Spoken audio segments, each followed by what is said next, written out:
मलिने मोचनं पुंसां जगस्नानं दिने दिने सकृत् गीतामृत स्नाனம் சம்சார மலநாசனம். சோ கீதை என்னும் புனித கங்கையில் குளிப்பதன் மூலம் ஜடவாழ்வின் கலங்கங்களிலிருந்து விடுபட முடியும் அப்படின்னு சொன்னாங்க. ஜடவாழ்வின் கலங்கங்களிலிருந்து விடுபட முடியும். இந்த ஜடவாழ்வில் உள்ள பிரச்சனைகள் என்ன?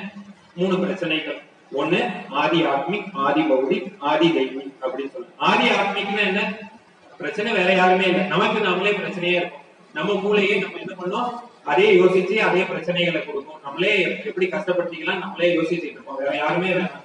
அது அடுத்த பயம் என்னன்னா ஆதி பௌதிக். ஆதி பௌதிகனா பூர நம்மளை சுத்தி உள்ள நம்ம கொசு கடிக்குது, எறும்பு கடிக்குது, பூச்சி கடிக்குது, அப்புறம் பாக்குறவங்க ஏதோ பொல்யூஷன், அவன் பொல்யூட் பண்றான், நேச்சர் பொல்யூஷன் ஆகுது, ஏதோ கலங்கங்கள்லாம் இருக்கு. அதுல இருந்து நம்ம தப்பிச்சு போகணும் அப்படிங்கறத பாக்கணும். அப்புறம் ஆதி தெய்வீக, மனிதனுடைய கண்ட்ரோலை தாண்டி புயல் அடிக்குது, வெள்ளம் வருது, இதெல்லாம் நம்ம கண்ட்ரோலை தாண்டி இருக்கு. அதுல இருந்து நம்ம தப்பிக்கணும் அப்படின்னா என்ன பண்ணணும் அப்படின்னா பகவத்கீதையை படிக்கணும். அப்படின்னு பகவத்கீதை படிச்சா போயிடுமா அப்படின்னு நிறைய பேர் பகவத்கீதை பாராயணம் பண்றாங்க. நம்ம பார்க்கலாம், கீதை பாராயணம் அங்க நடக்குது. நிறைய பேர் திருக்குறளை கூட படிப்பாங்க. தமிழாசிரியர் ஸ்கூல்ல கூட திருக்குறளை கரெக்டா சொல்லி தருவாங்க.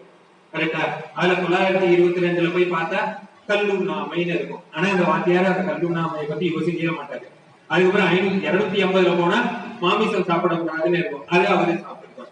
சோ அத மாதிரி இருக்கும். நம்ம வந்து கீதா பாராயணம் எல்லாம் பாராயணம் பண்றோம், ஆனா அதை லைஃப்ல இம்ப்ளிமெண்ட் பண்றோமா அப்படிங்கிறது வெரி இம்பார்ட்டன்ட். அதுக்கு சில opportunity ISKCON, full opportunity ISKCON is providing. நம்ம வந்து கீதையை நான் கூட சரியா போகணும், ப்ரொனன்சியேஷன்லாம் வரல, ஆனா how to bring Gita in our life அப்படிங்கறத நம்ம எங்களோட ஆச்சாரியரும் டீச்சர்ஸ் எல்லாம் வந்து கைட் பண்ணி உள்ள கொண்டு வந்துருவாங்க. சோ இஸ்கான்ல இருக்கும்போது you are in a protected environment. இதே கிளாஸ கண்டினியூ பண்ணீங்க அப்படின்னா then you will find a இதுல என்ன பலன்கள் சொல்லியிருக்குமோ அத்தனை பலன்களையும் we can achieve. அப்புறம் 4வது வருஷம், பகவான் பத்மநாபனின் திருவாய் வழியால் வந்த அமிர்தம் அனைத்து வேத இலக்கியங்களின் சாராம்சம் அப்படின்னு சொல்லுவாங்க. அனைத்து வேத இலக்கியங்களின் சாராம்சம். சோ மத்த ரிலிஜன் எல்லாம் போய் பார்த்தா ஒரு புக்கு வச்சிருப்பாங்க, குரான் படிக்கணும், பைபிள் படிக்கணும், அது போல் அப்படின்னு நம்ம தெரியும். ஆனா நமக்கு வந்து பார்த்தா வேதங்கள் 4 வேதம் இருக்கு, வேதம் எல்லா வேதங்களும் இருக்கு. அதுல போய் கேட்டா 4 சாக்கைகள் வேற காணும்னு சொல்லுவோம். இப்ப ஃபுல்லுமே இல்ல வேதம் இருக்கா அப்படின்னு கேட்டா ஃபுல்லும் கம்ப்ளீட்டா இல்லை, நம்மகிட்ட இல்லை, அதுல பாதி காணும். அது மாதிரி இருக்கு. அப்புறம் 108 உபநிஷத்துகள் இருக்கு, அப்புறம் 18 புராணங்கள் இருக்கு, அப்புறம் 2 இதிகாசங்கள் இருக்கு, ராமாயணம், மகாபாரதம், அப்படி எல்லாம் இருக்கு. எல்லாம் இருக்கு.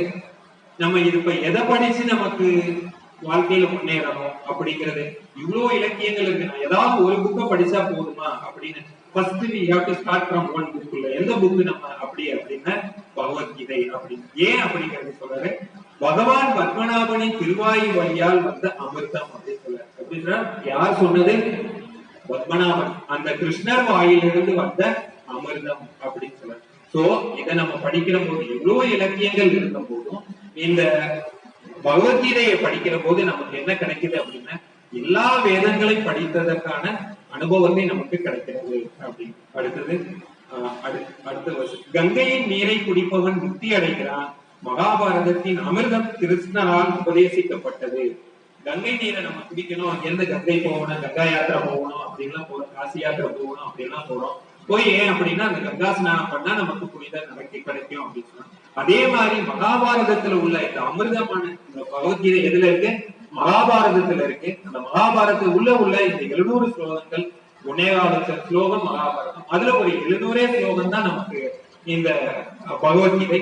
இந்த பகவத்கீதையை நம்ம படிக்கிற போது நமக்கு என்ன கிடைக்குது அப்படின்னா அந்த கங்கா ஸ்நானம் பண்ண வாக்கியம் நமக்கு கிடைக்குது. கங்கையோட ரிவர் அது எப்படின்னா ஒரு பாதையில போகுது, அது உத்தரப்பிரதேசம் அப்படி போய் கங்கை போகுது. ஆனா பகவத்கீதை உலகம் பூராவும் பிரபுபாதர் கொண்டு போய் விட்டுட்டாரு. பகவத்கீதை என்ன பண்ணாரு? உலகம் பூராவும் இந்த பகவத்கீதையை கொண்டு போய் விட்டுட்டாரு. அப்ப Ganga is all over the world அப்படின்னு சொல்லலாம். பிரபுபாதோட எஃபோர்ட்னால we can find Ganga everywhere anywhere அப்படிங்கிற மாதிரி நம்ம ஆக்கிட்டாங்க. அப்ப கங்கை போக முடியாத இடத்துல கூட பகவத்கீதை இருக்கு.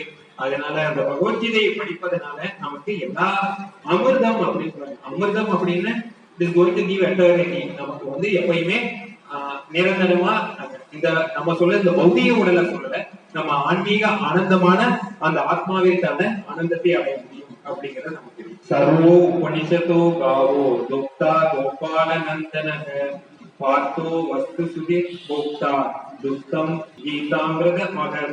எல்லா உபனிஷத்துக்களின் சாராம்சம் கீதோ உபனிஷத். எல்லா உபனிஷத்து 108 உபனிஷத்துன்னு சொன்னோம். வேத உபனிஷத்துனா வேதாந்தம். வேதத்தோட ஒவ்வொரு வேதத்தோட எந்த போர்ஷன் தான் வேதாந்தம்னு பேரு. அந்த வேதாந்தம் பார்த்தா 108 வேதாந்தங்கள் இருக்கு. அந்த 108 வேதாந்தங்களோட எசன்ஸ் அப்படின்னு பார்த்தா கீதோ உபனிஷத் அப்படின்னு சொல்லுவாங்க. எசன்ஸ் அப்படின்னு சொல்லுவாங்க. இது யாரு கொடுத்தா? கிருஷ்ணர் கொடுப்பாரு. யாரால கொடுக்க முடியும்? கிருஷ்ணரால தான் கொடுக்க முடியும். அவர் என்ன பண்றாரு? வேதங்களை எல்லாம் ஒரு பசுமாடு மாதிரி ஆக்கி இடையர் குல சிறுவன் கிருஷ்ணர் அவரே அந்த கறவை அந்த மாடு கறக்கக்கூடியவரா இருந்து அந்த பசுமாடு வேதங்கள்ல இருந்து கறந்து அந்த உபனிஷத்துல இருந்து கறந்து அதுல இருந்து ஒரு எசன்ஸை எடுத்து ஒரு 700 ஸ்லோகங்கள்ல கொடுத்து நமக்கு கொடுக்கிறவரு. அதனால நம்ம இதை என்ன சொல்றோம்? கீதோ உபனிஷத் அப்படின்னு சொல்றோம். இதை குடிக்கிறதுனால நமக்கு என்ன வருது? இந்த கறந்த பாலை குடிக்கிறதுனால ஞானமும் வைராக்கியம். ஆரம்பத்துல நம்ம சொன்னோம், இந்த கீதையை படிக்கிறதுனால நமக்கு ஞானமும் வரும், வைராக்கியமும் வரும் அப்படின்னு. என்ன ஞானம் கிடைக்கும் அப்படின்னு, நான் யாரு, பகவான் யாரு, பகவானுக்கும் நமக்கும் உள்ள தொடர்பு என்ன அப்படிங்கிற ஞானம். ஞானம் சொல்றோம். என்ன ஞானம் அப்படின்னு தெரிஞ்சுக்கணும். நம்ம பாட்டே பிசிக்ஸ் ஞானம் இல்ல அக்கௌண்டன்சி ஞானம் அப்படின்னு நம்ம நினைச்சுக்கலாம். இது என்ன கிடைக்கும்? என்ன ஞானம் கிடைக்கும் அப்படின்னா, நாம யாரு, பகவான் யாரு, பகவானுக்கும் நமக்கும் உள்ள தொடர்பு என்ன, நம்மளோட நித்திய கடமை என்ன அப்படிங்கறதெல்லாம் இந்த பகவத்கீதையை படிக்கிற போது நமக்கு தெரியும்.